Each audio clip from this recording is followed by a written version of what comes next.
નમસ્કાર મિત્રો, દેશ અને દુનિયાના સુપરફાસ્ટ સમાચારમાં તમારું સ્વાગત છે। સૌથી મોટા સમાચાર સામે આવી રહ્યા છે પશુપાલકોના આંદોલન બાદ સાબર ડેરીને નમતું જોખ્યો। દૂધમાં પ્રતિ કિલો ફેટના ભાવમાં વધારો કર્યો। સાબર ડેરી પશુપાલકોને હવે પ્રતિ કિલો ફેટે ₹990ની જગ્યાએ ₹995 ચૂકવાશે। આમ આદમી પાર્ટી ઇન્ડિયા ગઠબંધનમાંથી અલગ થઈ છે। હવે નેતાઓ બેઠકમાં ભાગ નહીં લે।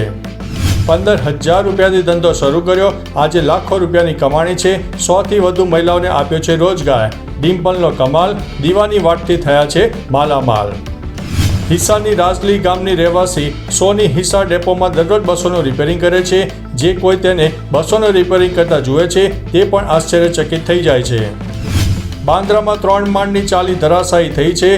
10 જેટલા લોકો ફસાયા છે। બચાવ કામગીરી ચાલુ કરવામાં આવી છે। TRF વૈશ્વિક આતંકવાદી સંગઠન જાહેર થયું છે। પહેલગામ હુમલા માટે લીધી છે જવાબદારી। ભારતની 2 બેલિસ્ટિક મિસાઇલનું સફળ પરીક્ષણ, પરમાણુ શસ્ત્રો વહન કરવામાં છે સક્ષમ। રાષ્ટ્રપતિના હસ્તે અમદાવાદ શહેર સ્વચ્છતા સર્વેક્ષણ 2024 એવોર્ડથી સન્માનિત કરવામાં આવ્યું છે। અમદાવાદમાં ફેમિલી કોર્ટના જજ સામે ઓનલાઈન ફ્રોડ સામે આવ્યું છે।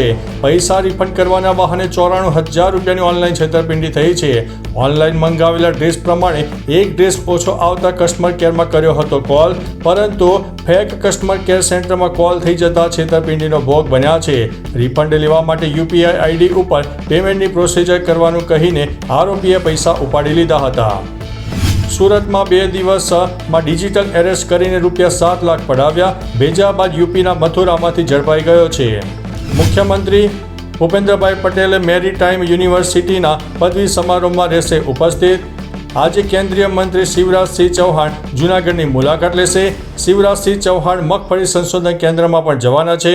આજે ઉત્તર ગુજરાતના કેટલાક ભાગોમાં ભારે વરસાદની આગાહી વ્યક્ત કરવામાં આવી છે। તો ચાલો મિત્રો, ફરીથી દેશ અને દુનિયાના સુપરફાસ્ટ સમાચાર લઈને મળતા રહીશો। ત્યાં સુધી અમને રજા આપશો। નમસ્તે।